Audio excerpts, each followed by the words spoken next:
Hello বন্ধুরা, তোমরা সবাই কেমন আছো? চলে আসলাম নতুন একটা ভিডিও নিয়ে। এই যে দেখতে পাচ্ছ কুচো চিংড়ি। হ্যাঁ, ঠিকই শুনেছো, আজকে কুচো চিংড়ি দিয়ে তোমাদের চিংড়ি মাছের সুন্দর একটা বড়া করে দেখাবো।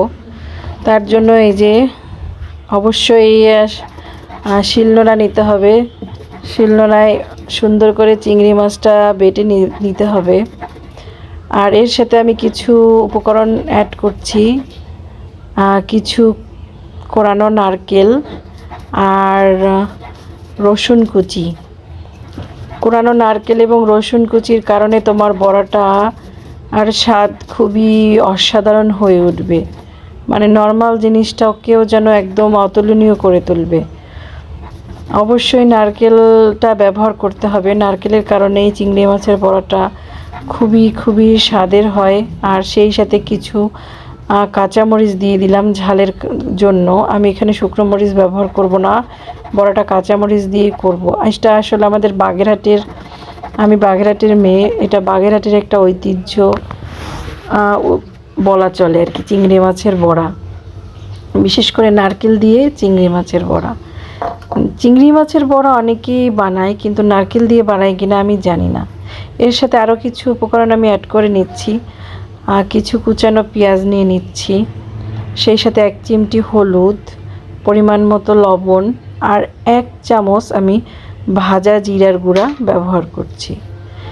এবার এটা ভালো করে হাত দিয়ে কষলে কষলে মেখে নিতে হবে। চামচ দিয়ে মাখলে চলবে না, হাত দিয়ে মাখতে হবে, যাতে সুন্দর করে প্রত্যেকটা চিংড়ি মাছের সাথে পেঁয়াজ এবং এই যে মশলাটা দিলাম, লবণটা দিলাম, এটা যেন সব জায়গায় মাখে। আর সেই সাথে 1 চামচ চালের গুঁড়ি দিলাম, যাতে বড়াটা ভেঙে না যায়, একটু মুচমুচে হয়, তাই চালের গুঁড়ি ব্যবহার করলাম। ভালো করে চালের গুঁড়িটা মেখে নিলাম। এবার কড়াইতে পরিমাণ মতো সয়াবিন তেল দিয়ে নিচ্ছি। এটা সরিষার তেলে ভাজলে ভালো লাগবে না, সয়াবিন তেলেই ভাজতে হবে।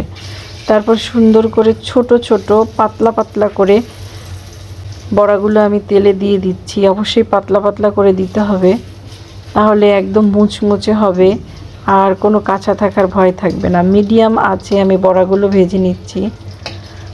দেখো, এক পাশটা হয়ে গিয়েছে ব্রাউনি ব্রাউনি। বড়াটা আমি আসলে একদম ডিপ ফ্রাই করে তারপর নামাবো, মুচমুচে করে, একদম মুচমুচ করে, তাহলে খেতে খুব খুব ভালো লাগবে। এটা আমাদের বাগেরহাটের একটা ঐতিহ্য, নারকেল দিয়ে চিংড়ি মাছের বড়া। শুধু মানে তোমরা এমনি খেতে পারো, কিংবা ভাতের সাথে খেতে পারো। আমি অবশ্যই ভাত দিয়ে খাবো। ভাত দিয়ে খেতে সেই অসাধারণ স্বাদ, যার কোনো তুলনা নেই। 1 প্লেট ভাত এই গরম গরম বড়া দিয়ে নিমিষে শেষ করে ফেলা যাবে। আমার এক সাইড হয়ে গিয়েছে, আমি উল্টে পাল্টে নিচ্ছি। এই টাইমে আসলে চুলার কাছ থেকে নড়া যাবে না, পাশে থেকেই বড়াগুলো উল্টে পাল্টে দিতে হবে, নাহলে পুড়ে যাওয়ার ভয় থাকবে।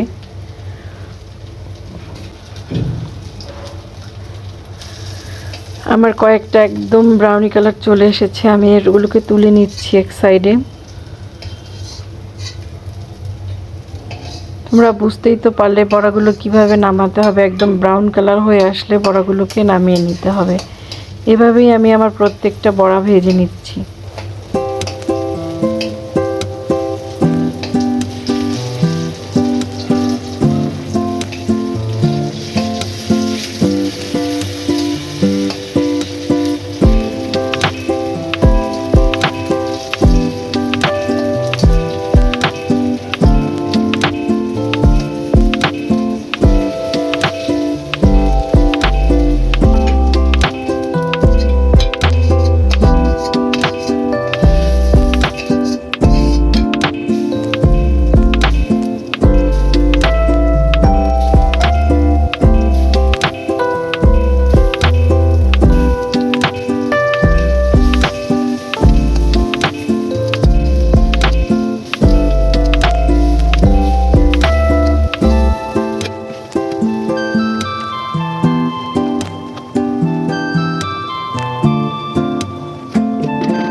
এই পর্যায়ে আমার বড়া একদম ডান, সবগুলো আমি ভেজে নিয়েছি।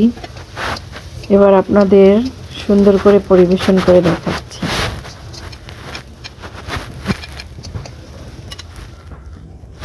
এই যে বন্ধুরা, দেখতেই পাচ্ছেন যেমন লোভনীয় দেখতে লাগছে তেমন খেতেও ভীষণ মজা।